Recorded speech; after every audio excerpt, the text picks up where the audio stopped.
Making hundreds of millions of dollars isn't as complicated as most people think. In fact, I'd argue it comes down to one simple formula.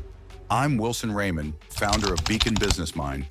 My team and I run an air filter business that generates $22 million every single month. Every day, I'm approached with countless, boring business opportunities, some so promising that I've even written million-dollar checks to get involved. In the next few minutes, I'm going to break down the most important concepts and business models that can turn seemingly boring businesses into billion-dollar opportunities. Let's start by looking at two main types of cash flow businesses: property-based businesses and service-based businesses. First, let's dive into property-based businesses.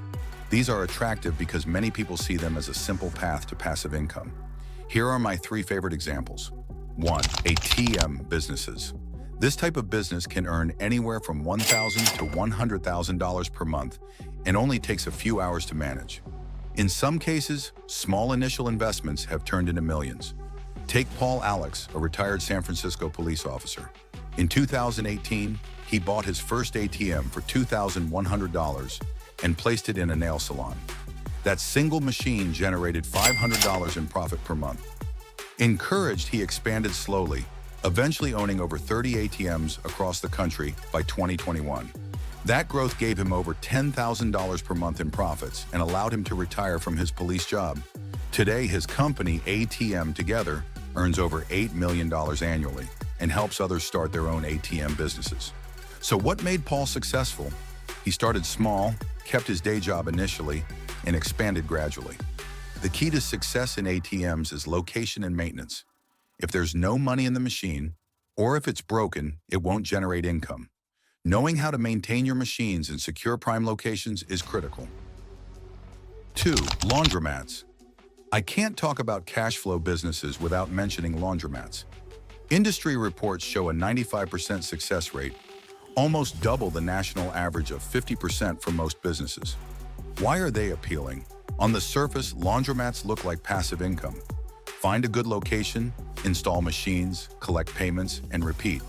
But as with all businesses, if it sounds too good to be true, it often is. Running a laundromat requires consistent maintenance, managing money collection, ensuring cleanliness and safety, and choosing the right location. Done correctly, they can be profitable and a solid entry point for beginners. However, scaling a laundromat often requires more capital than people expect, which is an important downside to consider. 3. Equipment rental businesses. Here's another idea I stumbled into. While opening our plant in Salt Lake City, Utah, our air compressor broke.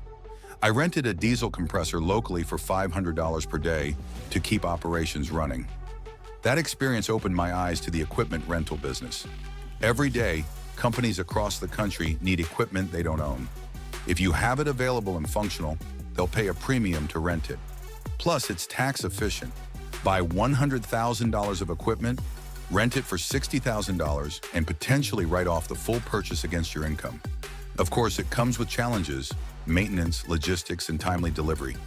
But if you start small and learn the ropes, it's highly scalable.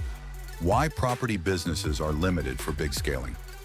The businesses we just discussed are great for making thousands per month, but if your goal is millions or even billions, property-based businesses have limitations.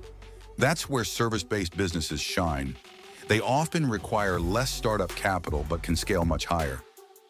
With the right knowledge and systems, service businesses can be an incredible path to wealth. A few years ago, after building our air filter business to a solid size, I saw the potential of service-based businesses and partnered with a friend to start Filter by HVAC Solutions. The beauty of service businesses? They're capital light. Success depends on knowledge, systems, and high-quality service. If you're starting out, trade schools and hands-on experience in the industry can give you an edge before launching your own venture. Emergency tow truck services. When I first returned to Talladega, Alabama, I noticed a local opportunity that many overlooked. One of the wealthiest residents in town, a modest, unassuming guy, built his fortune in emergency tow truck services. If a car stalled on the interstate, he was the go-to person. But he was even smarter.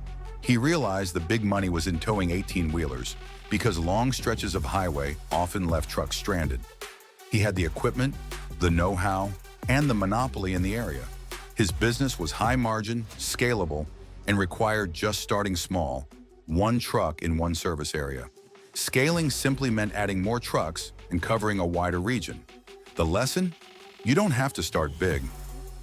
Start lean, learn your market, and scale methodically. Waste management. Few people talk about waste management, but it's an $80 billion industry waiting for smart entrepreneurs. Patrick Davigi, a former hockey player from Ontario, started GFL, Green for Life, in 2007 by managing a few small local waste companies. Through strategic acquisitions and hard work, GFL grew into a multi-billion-dollar enterprise, now publicly traded with over 20,000 employees serving Canada and the US. Why is waste management so lucrative? Every home and business needs trash removal. While it's not simple, there are environmental regulations and large competitors. Identifying local gaps can be your entry point. Start small, understand your community, and find an angle that gives you a competitive edge. That small advantage could become the foundation for a massive business empire. The importance of starting lean. A key principle of building a boring but profitable business is starting small and understanding your costs. I once met John at a small conference. He started a window cleaning business with just a squeegee, bucket, and soap. Initially, it was a side hustle cleaning for a local bank. Today, his business generates $10 million in revenue with 40% net margins, meaning he clears $4 million annually. Starting lean allows you to experience the business firsthand, identify pain points, and build systems that solve them. This approach is exactly how I scaled Beacon Business Mine. Even with over 1,000 employees now, there isn't a single job in our factories I haven't personally done. That hands-on experience is invaluable when creating systems that scale. Validating your business idea. Before you invest heavily, you need to validate your idea. When we began our air filter factory, I first tested the model via dropshipping. Margins were tiny, but it allowed me to prove the system before committing capital. Once I knew our process could reliably generate customers, I scaled up and invested in manufacturing. This approach works in any business. Offer a service, create a simple landing page, test demand through ads, and see if the model works before fully investing. This reduces risk and gives you confidence that your business can scale. Hyperlocal focus. Successful cash flow businesses often begin hyperlocal. Take Domino's, for example. In the 1960s, they focused on one college town in Michigan, learned exactly what students wanted, and optimized delivery menu and hours for that community. Once perfected, they expanded globally. The lesson? Focus first, expand later. Don't spread yourself too thin. Whether it's a neighborhood or a niche audience, dominate your initial market before scaling. Final checklist for boring businesses. If you want to build a cash flow business that truly changes your life, follow these key steps. 1. Watch your costs. Keep overhead low until proven. 2. Start lean. Learn the business yourself. 3. Validate your model. Test before scaling. 4. Focus locally. Dominate one market before expanding. Follow these, and you'll avoid costly mistakes and give your business the best chance to thrive. If you found this helpful, this video is just the first in a series showing how anyone can make $10,000 per month. Subscribe to Beacon Business Mind to catch episode 2 and discover even more strategies to scale boring businesses into massive cash flow machines.